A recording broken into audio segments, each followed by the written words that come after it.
Hello there, my name is Smriti and I will be walking you all through my e-poem project for English 150. So first off, I want to start by introducing the poem I chose. It is I Wandered as Lonely as a Cloud by William Carlos Williams. And this is actually a pretty personal poem in the sense that it's always resonated with me. So I actually first heard this poem through a contest that my 10th grade class held, and it was a March Madness poetry contest. And essentially, we would each read a poem of our choice every day. We would eliminate poems to select the best ones. The poem that won was I Wandered as Lonely as a Cloud. And I remember each day we heard the poem, it was recited by my good friend Heather. This is Heather right here. And just the way she spoke, the way she portrayed this poem. If I were to imagine a daffodil as a person, it would definitely be Heather. She delivered the rich imagery and soft whispers and emphatic declarations of the stars that shone. I thought creating a visual counterpart to her voice would be a nice way to attribute both my experience with this poem as well as what it's brought to our class as a whole. I want to take a moment to outline what stands out about the poem to me. Definitely the lines, the daffodils outdid the waves in sparkling glee, what wealth the show had brought. A poet is, created in this poem, a poet that is content, jovial, at home and at peace in this place. Wealth came from the images that circled his surroundings, the personification of the daffodils fluttering and dancing in the breeze. It's almost similar to the quote, "Life is too short to wait for the rain to pass, so we should dance in it."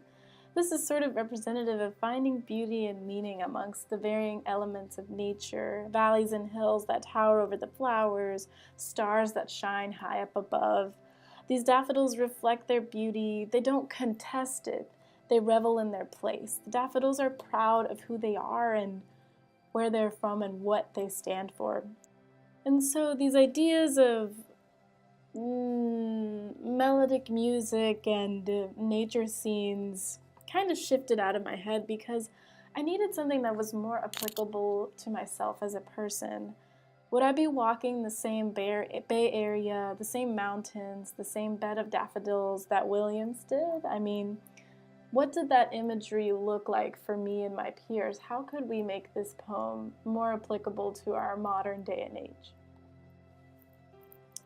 I was inspired by one of my favorite YouTubers, Michelle Phan, who is internationally known as a makeup artist, but also a dreamer. A dreamer is the narrator I pictured for this poem, and thus her philosophy has such a modern presentation of what Williams describes emotionally and physically in his piece. She encourages creativity, taking comfort in small moments with yourself and those around you, and love for our world and life. This e-poem reflection is a modern version of finding solace among small moments, solitude, and experiences that we encounter, not only to just relax, but to reflect once more, to take the time to think about our emotions, our movements, our explorations of our surroundings. You notice at the end of the first stanza, the host of golden daffodils is described as fluttering and dancing in the breeze. This is one central line I tried to tie around lots of stories.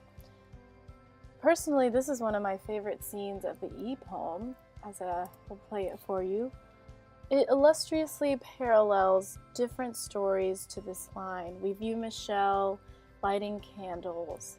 She's boating with her sister outdoors, at a concert with friends, her fiancé on a chase for her. She's finding solace amongst Vietnam and its nature, and even something as simple as camping outside in your own backyard. These gentle, slow, fading images layer upon each other with whimsical, powerful music.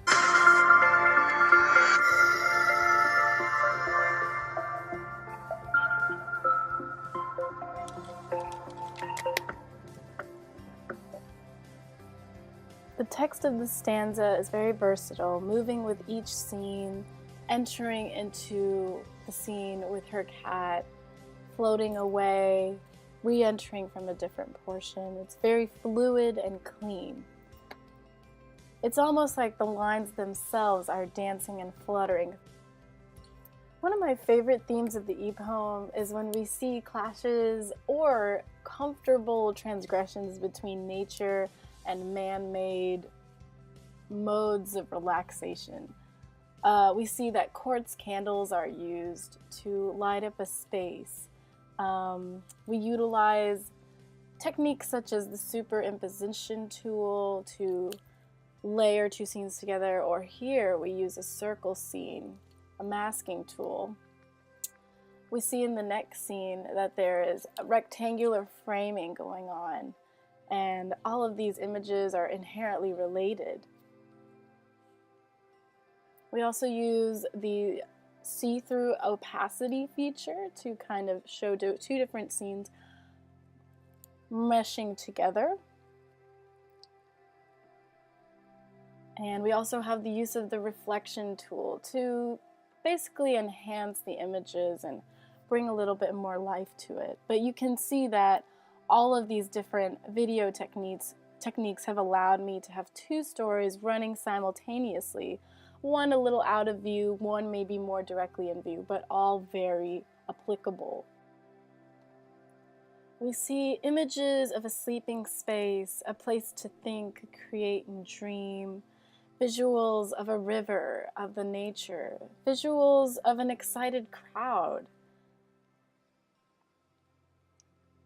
These are all moments that are emphasized. The use of sight, smell with candles, experiences traveling to a new city. All of that is really played upon. I Wandered as Lonely as a Cloud is a journey of individual embrace, going through memories and motions that allow life to be a rich experience, with others and with yourself, with someone you love and your family members. There's magic in each moment, in delving into your surroundings and allowing them to wash over you in solitude. As a daffodil, you are constantly encircled by other successful individuals, feelings of having to please others. But this journey is yours, and all of us share it. Our hearts will fill and bless once we learn to dance as daffodils. Or the other way around, maybe everyone else around you is displacing their insecurity onto you, and you're reflecting that. You have to stop thinking about what other people are thinking and think about what you're thinking. That's so important. What do you think about it? What makes you happy? What feels right to you?